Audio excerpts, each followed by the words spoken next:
প্ৰভু প্ৰিয় ভাই আৰু বিশ্বাসী চবক প্ৰেইজ the Lord। আজি আমি চাওঁ যে যীশুখ্ৰীষ্ট যেতিয়া বাপ্তিস্মা লৈছিল আৰু এই বাপ্তিস্মা লোৱাৰ পিছত শয়তানে তেওঁক পৰীক্ষা কৰিছিল আৰু সেই তিনিটা পৰীক্ষাৰ বিষয়ে আমি চাওঁ যে যীশুৱে বাপ্তিস্মা লোৱাৰ পিছতেই পবিত্ৰ আত্মাই তেওঁক মৰু প্ৰান্তলৈ পৰিচালনা কৰি নিলে।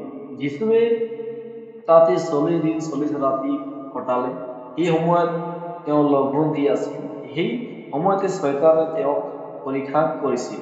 যে প্ৰথমে শয়তানে যীশুক ক'লে, যদি তুমি প্ৰকৃততে ঈশ্বৰৰ পুত্ৰ হোৱা, তেনেহলে এই শিলবোৰক পিঠা খাবলৈ আজ্ঞা দিয়া, তাতে তুমি তাক খাব পাৰা। যীশুৱে উত্তৰ দি শয়তানক ক'লে, শাস্ত্ৰত এইদৰে লিখা আছে, মানুহ কেৱল পিঠাৰে নিজিয়ে, কিন্তু ঈশ্বৰৰ মুখৰ পৰা ওলোৱা বাক্যৰেহে জীৱ।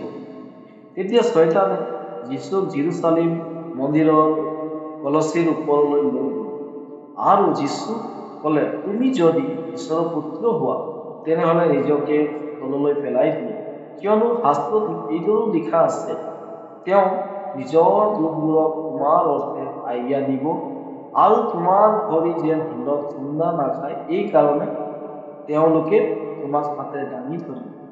কিন্তু যীশুৱে তেওঁক উত্তৰ দি ক'লে, তোমাৰ প্ৰভু পৰমেশ্বৰক পৰীক্ষা নকৰিবা, এইবুলি লিখা আছে।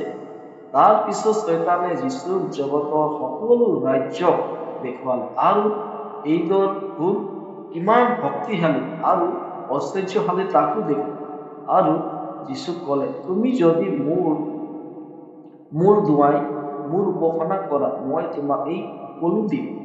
যীশুৱে তেওঁক উত্তৰ দি ক'লে, গুচি যা শয়তান, কিয়নো শাস্ত্ৰত এই বুলি লিখা আছে, তোমাৰ প্ৰভু পৰমেশ্বৰক প্ৰণিপাত কৰা আৰু তেওঁৰ আৰাধনা কৰা।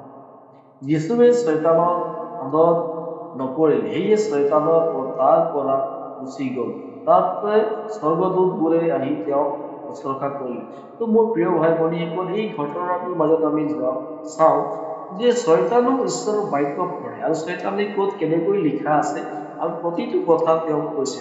তো আজিও আপোনাৰ মোৰ জীৱন এনে ব্যক্তিবিলাক আহিব পাৰে, হয় আপোনাৰ ওচৰত এজন শয়তান যীশুৰ সময়ত যেনেকৈ আহিছিল তেনেকুৱা শয়তান আহিব নাহে, কিন্তু এইটো যুগত এনেকৈ এজন ব্যক্তি আহিব আৰু বাইবেলৰ কিছু অংশ আপোনাক দেখুৱাব আৰু এই অংশৰ যোগেদি আপোনাক ভ্ৰমিত কৰিব পাৰে।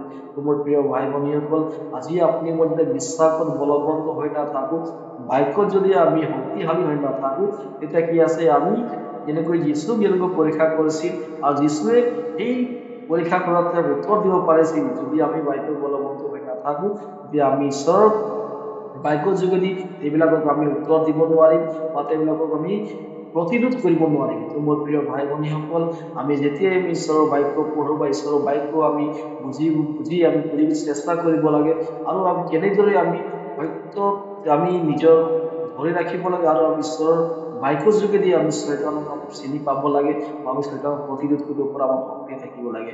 কিন্তু যীশুখ্ৰীষ্টৰ ওচৰত শয়তানে তেওঁ জিকিব নোৱাৰিলে বা শয়তানে যীশুৰ লগত কথা বতৰা পাৰি তেওঁ হাৰি গ'ল আৰু তাৰ পৰা তেওঁ আঁতৰি গ'ল।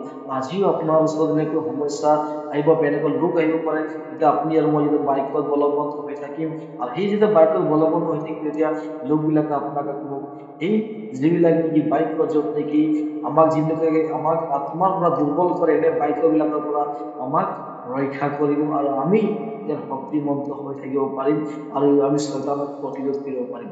তো মোৰ প্ৰিয় ভাই ভনীসকল, যীশু যেতিয়া নেকি এই তিনিওটা প্ৰশ্নৰ উত্তৰ তেওঁক দিলে আৰু কৈছে এই শয়তানৰ তাৰ পৰা আঁতৰি গ'ল, জিকিব নোৱাৰিলে আৰু যীশুখ্ৰীষ্টক আহি পেলাই স্বৰ্গদূতবিলাকে তেওঁক সেৱা শুশ্ৰূষা কৰিলে। তো মোৰ প্ৰিয় ভাই ভনীসকল, আজিও আমি যেতিয়া ঈশ্বৰৰ লগত আমি লাগি থাকো বা আমি বিশ্বাসত বলৱন্ত হৈ থাকো, এতিয়া শয়তানে আপোনাৰ যেনেকৈ যীশুৰ তেনেকৈ আপোনাৰ আহিব পাৰে আৰু সেই সময়ত আপুনি আৰু মই আমাৰ জীৱনত বিশ্বাসত উন্নতি হোৱাটো ঈশ্বৰে বিচাৰে। এই বাক্য ঈশ্বৰ সকলোকে আশীৰ্বাদ দিয়ক। আমেন। প্ৰেইজ দি গড।